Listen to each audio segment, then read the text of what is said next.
Sports used to be fun. Too many rich jocks bitching. A Cold War rising. That was almost a depressing haiku. But at least I'll have UFC this summer. This is Gene, and you're listening to Dumbasses Talking Politics. Hey, this is Gene. So let's talk about sports. They're coming back. They are coming back. And it's kind of exciting, kind of not, because it sounds like a lot of these sports are going to go woke, which I think is a huge mistake for these sports, but we'll have to see.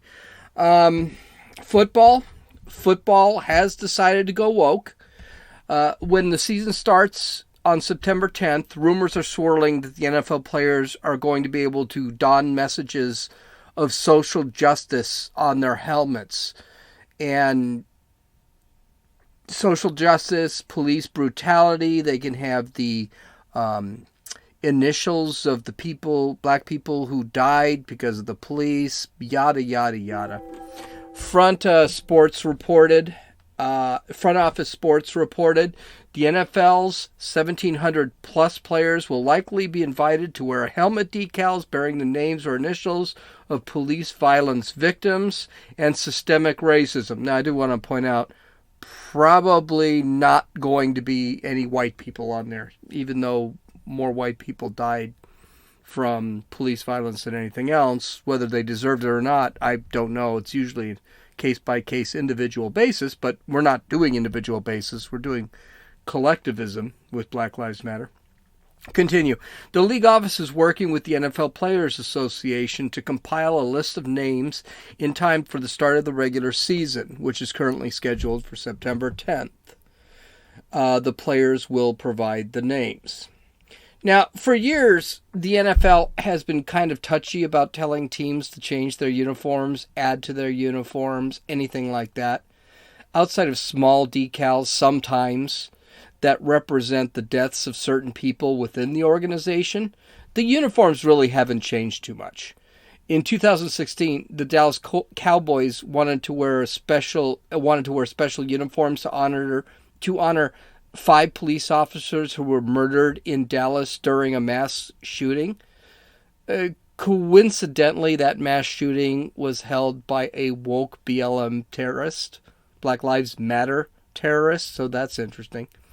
During training camp, it wasn't even during the regular season, and the NFL refused. Jerry Jones, the owner of the NFL, said, okay, whatever, we'll just let him. I guess they refuse this all the time. Not a big deal. Rumor has it that teams can choose one insignia that all players wear, or each player can choose their own insignia. And the insignias are going to be pre-designed, and there is many, so far that we know of, as many as 15 different designs. Here's the thing, and it really trips me out. I've already told my fantasy football league I'm out this year because I already know this bullshit is just going to continue on. I'm going to stop watching. As a matter of fact, I don't think the NFL realizes I've really stopped watching the NFL. I go hiking or I go running. I do something other than watch the NFL, or I turn it on so I can fall asleep. I mean, they're not quite understanding. When Colin Kaepernick decided to start kneeling on this for the national anthem, or sitting for the national anthem, that's when it started for me. I stopped watching football. I just wasn't interested. I wasn't protesting or boycotting football or cancel culture or anything like that. I was just pissed off that you guys can't stand for the flag. By the way, it's not like these guys aren't getting paid. They're making millions. I understand the we're black and there's this and that, but the reality is you guys are making millions of dollars, and you will be set for the average is a 5-year career. I just was pissed off. Apparently, I wasn't the only one. The attendance and viewership for the NFL dropped by 20%. By 15 to 25%. I guess the NFL is just never going to learn, because here's the reality. They're just going to piss off the rest of the country. And when Trump sat back and said, hey, these jerk-offs kneeling during the national anthem, people believed him, and a bunch of people just stopped watching. I stopped watching because that's what I do. If I don't like a product, I don't buy the product. I don't tell everyone else don't buy the product. I just said, did you see the football? No, I didn't bother. I stopped watching football when that dumbass billionaire decided to kneel for the national anthem, and wear the cops dressed as pigs or pigs dressed as cops socks and scream how bad America was, and people kept giving him money and things. I just stopped watching. And that's what I do. I don't protest. I don't like cancel culture. I'll just stop watching. And apparently I'm not the only one. But tonight's a big night. Okay, tonight's Thursday night. Baseball starts, and I'm going to watch baseball. I love baseball. America's game. But America's game might be going to hell, too. Several players and coaches for the San Francisco Giants, and that shouldn't be that much of a surprise, they're in San Francisco, decided to kneel during the national anthem. According to MLB reports, several Giants, including manager Gabe Kapler, first base coach Antoine Richardson, hitting coach Justin Viele, I hope I pronounced that right, and outfielders Jalen Davis. Where do these guys learn how to spell these names? Mike Yastrzemski, which kills me because he's the son of Carl Yastrzemski, one of my all-time heroes, and this guy's being a jerk-off. And Austin Slater took a knee during the national anthem before Monday's exhibition game in Oakland. Shortstop Brandon Crawford stood between Davis and Richardson and put his hand on their shoulders to show support. Gabe Kapler is a vocal supporter of Black Lives Matter. He is vocally for Black Lives Matter, which means he's a communist. He stated, I did that because I wanted them to know, his players, I wasn't pleased with the way our country has handled police brutality. I told them I wanted to amplify their voices, and I wanted to amplify the voices of the black community and marginalized communities as well. Wow, that he's such a hero. Apparently he knows maybe he should spend less time amplifying his voice and actually reading about Black Lives Matter, because I don't think anybody in the country believes that Black lives don't matter. I think the group Black Lives Matter is an evil, Marxist, sick group. But he supports the group, so it makes me question him. Now, Gabe Kapler, that's gonna work real well in San Francisco. I don't know how well that's gonna work in a lot of other places. Well, this brought a wave of protests from fans on Twitter. So let's listen to this one. Mike G said on Twitter, and he's not a blue check mark, he's just a regular guy. The national anthem is saying for our military, not our law enforcement, firstly. You kneel, you're disrespecting your military. Yes, Black Lives Matter. Kneeling for the national anthem, sick anthem because he didn't add it here, is showing complete lack of respect for our men, and women fighting for your freedom.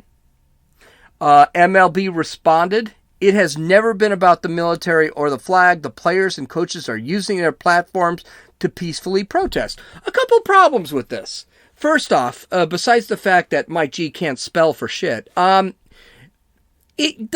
you're not honoring the military, the police, or anything else when you sing the national anthem.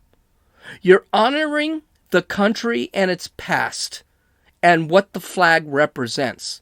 I don't understand why we keep going into this, you're honoring the military. It has nothing to do with the military. It really doesn't. The military, these people are fighting to keep our past, our history, our traditions, our belief system. But it really isn't. It's to, oh, say, can you see by the dawn's early light? This was about the Revolutionary War. This had nothing to do with the military. It's not about the military. It's not about the cops. We seem to have gotten caught in this trap of we haven't been around for 240 years. We've been around forever. And we've been around. This year is the same as it was 240 years ago. 1776 and 2020 are the same thing. There's been no changes. That's crap. we've grown. We've gone down. We've had our good times. We've had our bad times. We've had our evils. We've had our pluses. We've had our goods. We've done good things. We've done bad things. That's called, wait for it, history. But to sit back and say we're fighting for people now, that's a typical conservative look, and that's a bad look. And that's wrong. You are honoring what people did 240 years ago to create the greatest country in human history. So this guy's full of shit. Well, and the MLB it's never been peacefully protest, or it has never been about the military or flag. It should be. It should be about the flag. The flag is a representation. It should be about our history. The players and coaches are using their platforms to peacefully protest. That's my big problem there. MLB is taking a political position and using their platform to do this. I don't believe in their platform. That's not the platform. That's a bad platform. If Gabe Kapler wants to go out in front of a mic after the game and say, oh, Black Lives Matter, or donate millions of dollars or whatever, that's a platform. That's fine. Use his fame. But the MLB, which is a capitalist, profit-making business, should not be the platform, because I am not watching the MLB or the NFL or the NBA. Well, I'm not watching the NBA at all, to actually hear political opinions. I don't care what Gabe Kapler's political opinion is. And if he's going to sit there and give me his political opinion during a game, sorry, not interested. And that's when I stop watching. But that wasn't the only complaint on Twitter. Let's continue on. So another guy named Jason, again, he can't spell his name correctly. I don't know. Please, and of course, please is elongated. Stop posting things like this. Yes, Black lives do indeed matter, but it's a polarizing topic. Keep politics out of baseball. This is brilliant. This is exactly what I'm saying. Keep it out of baseball. This is a baseball game. You are sports entertainment. Do you know why I don't lose my shit when the Dodgers lose a World Series? It's because it is sports entertainment. It's there to entertain me. That's it. Nothing else. The Dodgers losing the World Series does not change my life at all. I'm not like a New Yorker where the Yankees lose the World Series. It's a big deal. Just like Corey Bellinger is not going to stop having that steak dinner after losing Game 7 of the World Series. He doesn't care about me. I don't care about him. I want my team to win, but that doesn't mean my life depends on the team. It's sports entertainment. Keep politics out of it. And then, of course, the MLB is really doubling down. Supporting human rights is not political. Yes, but meanwhile, I don't know, most of the players are wearing Nike shoes. Nike shoes are made from sweatshops in China, earning slave labor wages, 18 hours a day, no age limits or anything like that. So if you're going to talk to me about human rights, I want you to take the Nikes off of every person out there. And by the way, these guys are coming up with things, but they don't have anything really to show that there have been any human rights violations. It's crazy. Don't forget, under 300 black people were shot by police departments in 350 million confrontations last year. Or died, 300 died. A total of 1,000 people died from police confrontations. Over 350 million confrontations. What was that? 0.0003%? Percent, mind you. It's just so stupid. But the MLB decided to continue on. So let's read this one here. This one was from Zettel7. Zettel? What the hell? Oh, she's kind of cute, though. Quit bringing all the political BS into sports. You are there to play a game, not to be a politician. Play the game. Again, I have no argument here. What the MLB says, supporting our players and supporting equality is not political. Yes, it is political because 50% of the people, this is the MLB's response, by the way. You're really embracing your fan base. It is political because Black Lives Matter is a political organization, and a lot of people know politics apparently better than the social media guy at MLB to sit back and say, dude, this is not a thing. And you're going to turn me off. I'm just not going to watch the game. I mean, in all seriousness, I may actually, the Dodgers play the Giants tonight. I may actually watch the Yankees play the Washington Nationals tonight. If I start seeing these idiots kneel, I may not even watch my beloved Dodgers play. That's how bad it is. Of course, Donald Trump had to weigh in, of course. Quote, looking forward to live sports, but anytime I witness a player kneeling during the national anthem, a sign of great disrespect for our country and our flag, the game is over for me. MLB never answered him. Why? First off, Donald Trump did hit it right on. This represents our country and our flag. It does not represent our military. It respects our ideals. It respects our beliefs. It respects the people who died to bring us to these days. Yes, there was slavery. Yes, there was Jim Crow. Because that's what the national anthem represents too. It represents the best and it represents the worst. Now, like I said, the MLB never responded, and hopefully this is kind of a wake-up call for the MLB. Because contrary to the world, what the world believes, 45 to 50% of the people do support Trump. And if he's sitting back saying, I'm not watching the game, that's really going to hurt their ratings. And we already know what his words did to the NFL. So this is probably not a great thing for the MLB, and that's probably why they didn't do it. They didn't actually sit there and respond. I really like baseball, and I will miss it if these guys don't have the courage to keep sports entertainment as entertainment and keep politics out of it. These idiots are paid very well. Mookie Betts just got a $350 million contract.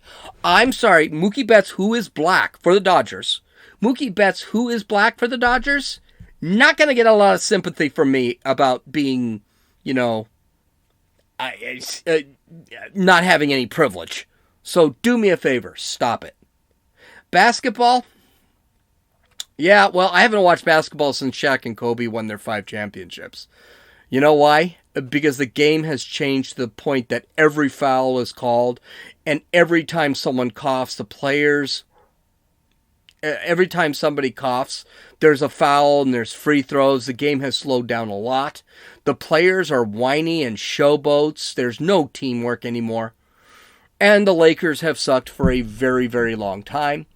And I don't like LeBron James, so I don't give a rat's ass that he's on the Lakers. Well, now I have another reason not to watch. Disney, which holds 2 NBA arenas that will be used during the COVID-19 outbreak, has decided they're going to put Black Lives Matter on their playing service. Yeah, great idea. Do that. The NBA will be playing those games in those arenas for, I don't know how many teams will play, but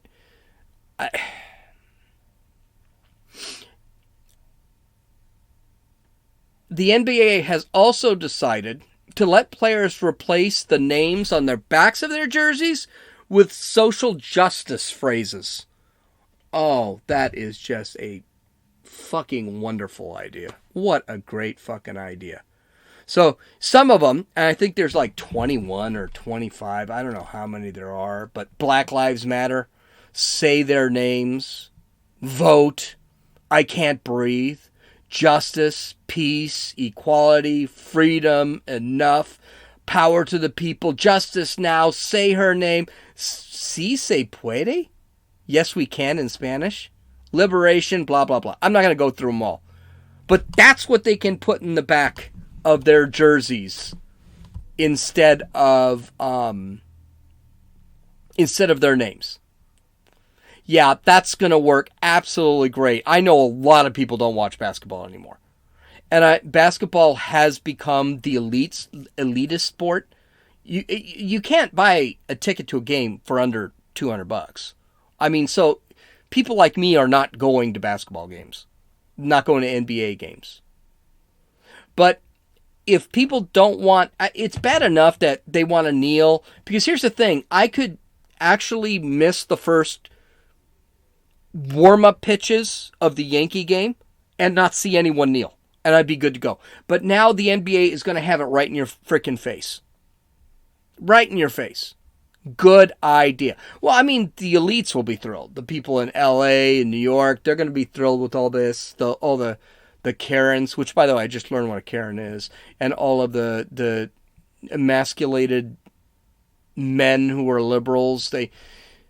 But the thing is, you'll not know the name of the player, but you'll know where they're standing on politics, and you'll know they can't breathe or whatever.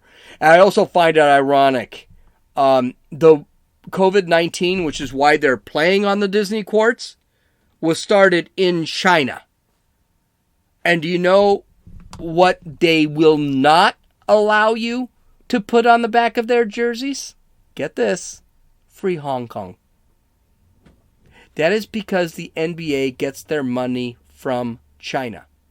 Same with Nike. Same with Apple products. Your little iPhone, that's an Apple product. It was made by some 15-year-old in China earning 2 cents a day, 15 hours a day. That is why I will never go to an NBA game. I will never watch an NBA game. I will never wear Nikes. And I will never earn an iPhone. That's called capitalist protest. I won't tell anyone.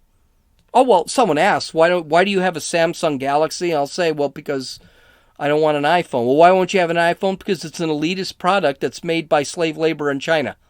Because, you know something? Lives matter. Human rights matter. China is probably one of the most evil civilizations in human history. They're beyond Nazi. They're beyond the Nazis. They're beyond the Soviet Union. Well, here's the thing. Their evil is coming to light. So let's talk a little bit about China. China's got some splaining to do. They have not been the peaceful country, and their true colors are coming out. And it's coming to a head with the United States. The DOJ has charged Chinese hackers with trying to steal COVID-19 vaccine information. What a shock.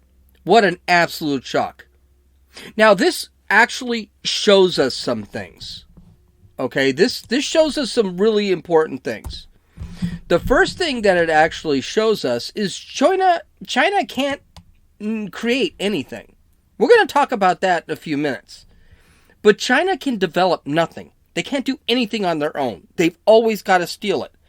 And that's because, unlike capitalism, there's no incentive system under socialism. Now, I know China's a communist country, but that's a political system. China is a socialist economy. They're actually more of a fascist economy because they do allow businesses, free business in their economy, but with heavy restrictions. That's fascism. Whereas socialism, the government owns the means of production. That's the difference between the two. The problem with fascism, communism, socialism, is these people don't want to create vaccines because what's the point? They're going to get nothing out of it. We're going to talk about that a little later. The other thing this shows us is that China probably doesn't have this virus under control, which I think most normal people already knew. Remember, China said they only had 4,000 deaths. The United States has 130,000 deaths right now, 135,000 deaths. China has 4,000. That's what they're telling the world, and we're supposed to believe them. China was screaming how they reopened their economy. And then they closed it again, yet their death rate didn't go up. You don't hear any of this from the news media.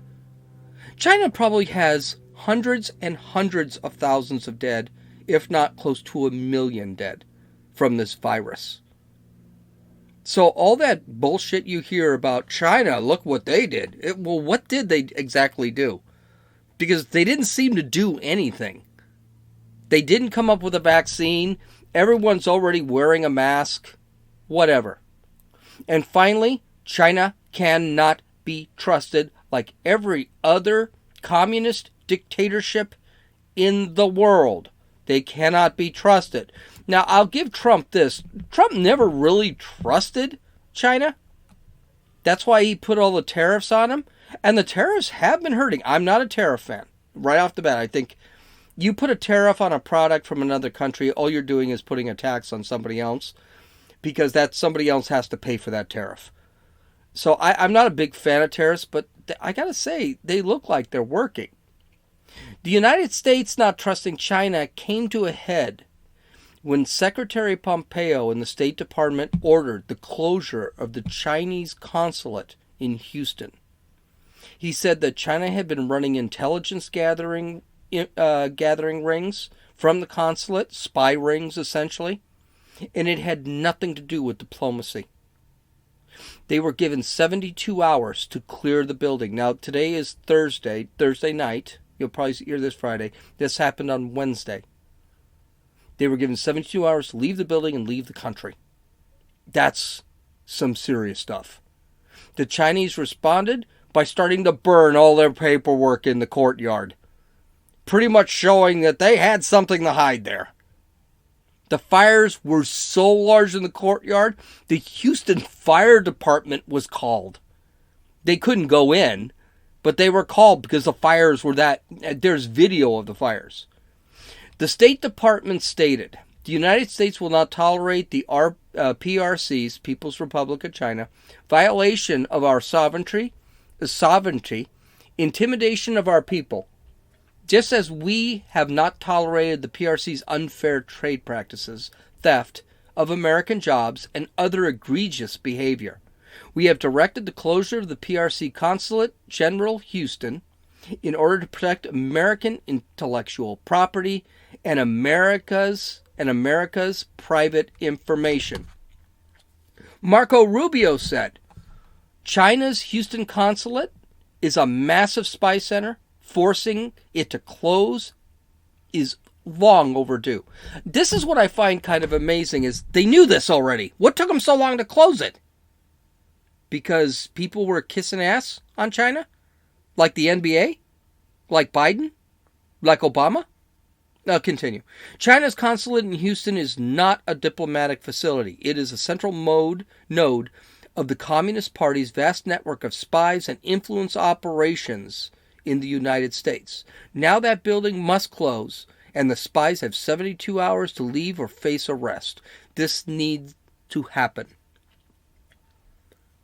Now, this isn't the only problem they're having. In San Francisco, apparently the Chinese consulate in San Francisco is also hiding a spy who's already been convicted for spying. So this isn't something really bizarre. This is something they're doing. I say we close them all.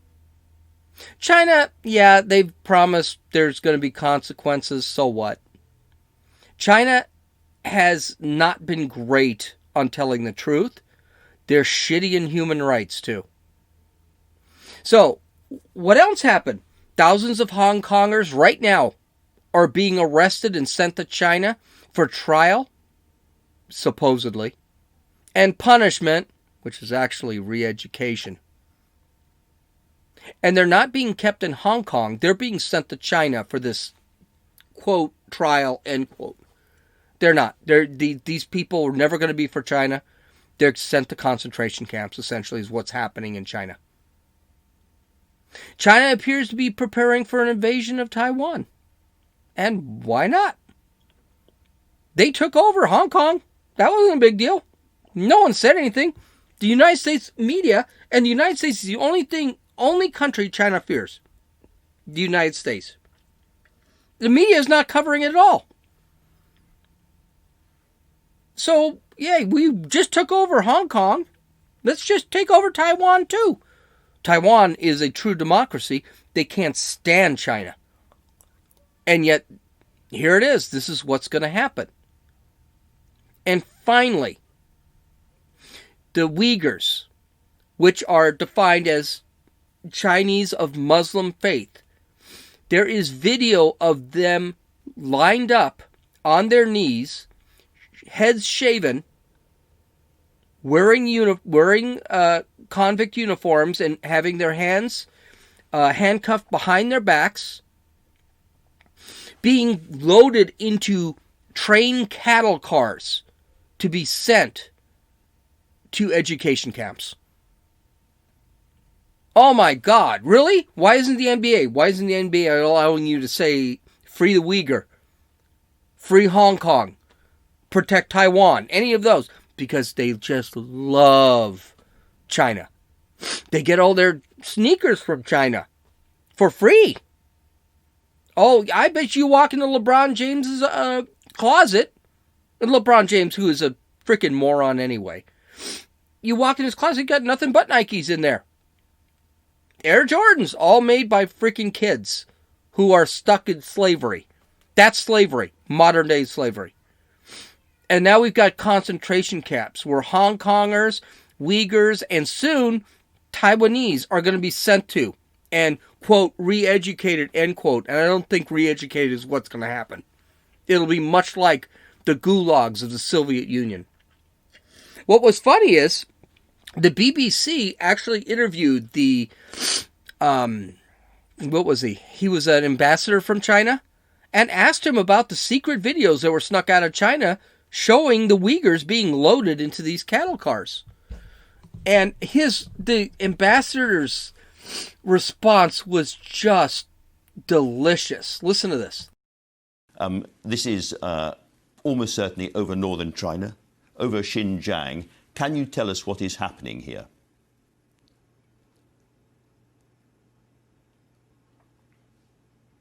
I cannot see, this video. This is not the first time you show me. I still remember last year you showed me what is happening in Xinjiang. In Xinjiang, exactly. But let me tell you this.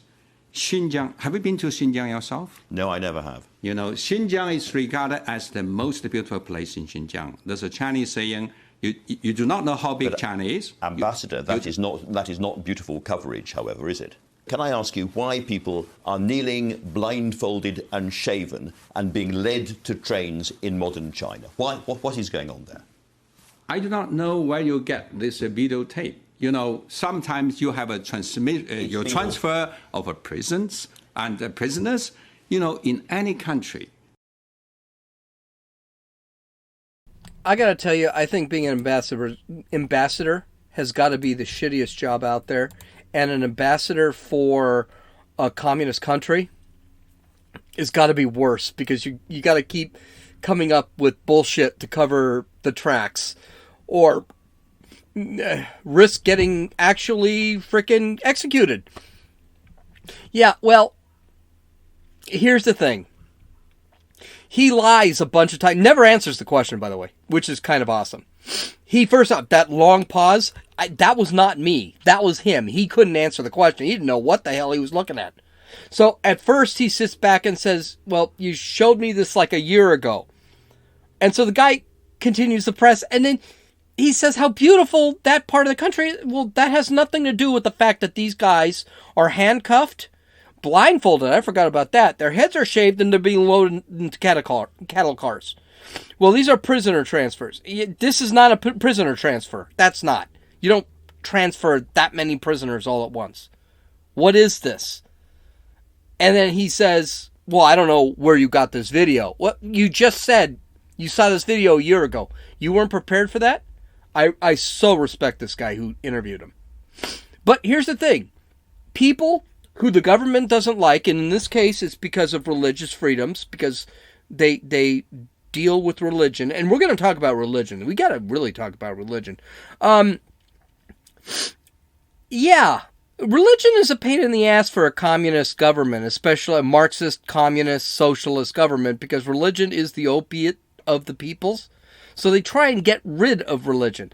Actually, religion's not the opiate of the people. Religion is what keeps one doing the right thing because there's a higher source than humanity, which is why our founders decided to keep religious principles in the Constitution.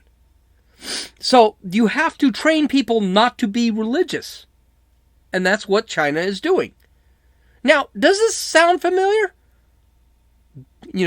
Being stripped, put in a uniform, blindfolded, shaved head, loaded into cattle cars? Yeah, Nazi Germany did this, which was a fascist socialist system.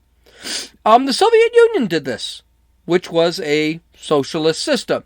Cuba did this, still does this, which is a communist social system. It's actually a dictatorship, just like the Soviet Union was. North Korea does this, which is a communist dictatorship. Venezuela does this, which is a communist dictatorship now. Ain't socialism grand? Don't you just want socialism in this country? Don't you want to go run out and find yourself a BLM member, give them a hug? Give an Antifa a person a hug, but they're not really socialists. They're actually more of anarchists. I don't know what they call Marxist anarchists, which is weird because you can't have anarchy with Marxism. But that's what they do. These are the people that the NBA is supporting. They will talk shit about the United States left and right. They can't say anything about China. China is controlling what they say. They're not even in that country. How do they do it? Money. Money, money, money. Excuse me. Just absolutely disgusting. So where is this leading us? I think the United States and China are entering a Cold War. When we start closing consulates, it pretty much is a done deal. Because China's going to do the same thing. And I don't think it's a bad idea. I think we need a Cold War. China depends on the United States for its survival. And has gotten way too cocky to remember that the United States is keeping their economy afloat. Trump has already threatened to cut off trade with China. Completely cut off trade. Which means, hey, you're not going to get your iPhone unless Apple comes back to the United States. You're not going to get your Nikes unless Nike comes back to the United States. Now, this does have some problems to it. China will become more aggressive militarily as their economy gets killed. Now, when I say that China will get more busy militarily, I don't mean they're going to fight us. We are too far ahead of them, technologically and militarily, and way ahead of them technologically. They're not going to be able to compete. They're not going to be able to compete at all. Heck, half of their military technology was stolen from us. And they can't get it to work. Let's look at 5G, for example, which is the new cellular system. We've got independent companies creating 5G. China stole it from one of those companies, and they can't get it to work correctly. We've already, I believe it's Huawei or whatever their phone system. Europe has already banned the Huawei phone system out of Europe. The United States is probably going to be close behind them.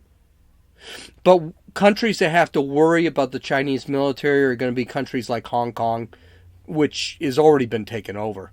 Taiwan, India, South Korea. They have to worry. Why? And this is the big lesson. Because socialism doesn't allow for innovation. I told you I was going to talk about this. It also doesn't allow for production. Because there is no incentive system. What I make in China belongs to the government. I get nothing from it. So why would I bother creating anything? This is why they can't create a vaccine for the virus. They need to steal it. How do socialist countries get what they need? They take it from other countries and force their people under threat to create, which never works. Chernobyl in the Soviet Union is prime example of that. Chernobyl was built based off U.S. information that was stolen, and it blew up. The Soviet Union knew this. That's why they kept stealing countries so they can steal their resources. Russia today knows this, which is why they're in Crimea to steal their oil. The big problem is Xi Jinping, the president of China, is the most powerful Chinese leader since Mao. He is a dictator now. He's no longer president or vice president of China. He is a pure dictator, which is what happened when Castro came into power, what happened when Maduro came into power in Venezuela. That's what ends up in communist countries. That's what happened with Putin in the Soviet Union or in Russia. Socialism leads to dictatorship and absolute rule. These countries, all of them, they need to be broken broken by the United States, especially China, needs to be broken by the United States like the United States broke the Soviet Union. Does that mean China's not dangerous? Not at all. I think we can break China faster than we broke the Soviet Union. I think within 2 years China would fall. If we had the balls to go in and just say, we're not going to trade with you anymore, we're going to do anything with you anymore. F you, go away. That's what the United States needs to say. Of course, a lot of politicians don't have that kind of balls. Sad, but they don't. COVID-19 is an exact reason we should break all communications with China. No Chinese comes into this country, no Americans go to that country. Because the reality is, whether China released this virus purposely or not, it shows the power of a biological weapon. The Chinese government, who just doesn't give a damn about their people, did profit from this short term. They took over Hong Kong. This was the most underreported story in the news media. They took over Hong Kong. They made it illegal to say in Hong Kong that you hate China. It's illegal now to say that. They're selling PPE and crappy tests. Where? To the United States. Their PPE tests, their crappy COVID-19 tests are 85% accurate. Our tests are about 99% accurate. Why are we buying this crap from them? They're isolating the Uyghurs, and now they're threatening Taiwan. China needs to go away. That current government system needs to be abolished. It needs to be destroyed and beaten down, just like the Soviet Union did. It's going to be a little harder in that the Soviet Union, it never had much more of an economy than Italy. Maybe France, but they never had a great economy. China has a fascist economy, which is a little stronger than the Soviet Union, but I think their dependence on the United States is so much higher than the United States dependence on, or the Soviet dependence on the United States. So I think that's going to kill China. But what are we going to do as people? Okay, shit's going to go up in price. Get over it. We're no longer going to get that 15-cent widget for 15 cents anymore. We're going to get it for $1. We're going to have to pay a little bit more money. And you know something? That's just how it has to be. I'm willing to pay it. I'm sure a lot of you are willing to pay it to get rid of another global threat. I think China can be toppled. In essence, I think China can be toppled, and I think it could be a lot faster than the Soviet Union. And I'm not the only one who said so. There are economists, historians have said the same thing. They said, no, China is already on the downslope. There's one book out there, I can't remember, I'm going to have to review that book. He's already said China's already on the downslope. They're already crashing. They're falling. Someone just has to have the balls to push China over the cliff. Does Trump have those balls? I think so. Don't know. I think so. But you know who I know doesn't have those balls? Joe Biden, which is why Joe Biden cannot win this next election. Okay. Well, my podcasts are getting longer, but I'm also doing a lot more writing with the podcasts. On Sunday, I'm going to release I've decided I'm going to do I'm going to read the entire book, Animal Farm, online. So I'm going to do a podcast every Sunday on Animal Farm. And we're going to talk about Animal Farm. It's a lot easier than Plato, which I promised I'd do, but Plato's pretty complicated. And it's very short. The chapters are only about 3 pages long. It's a 96-page book. We can get it done in 10 weeks. And I think it really is something that we need to read about because that's what's happening today. I wish I could read Brave New World by Huxley, which was Orwell's mentor, who wrote Animal Farm. But it's a lot more complicated book. So you can follow me. You can follow me on Twitter at RunninFool, RunninFewl. You can download or listen to this podcast on Apple Podcasts, Podbean, Podcast Addict, and YouTube. Visit my website. I've got a ton of links that you should take a look at www.dumbassestalkingpolitics.com. This is Gene, and you've listened to Dumbasses Talking Politics.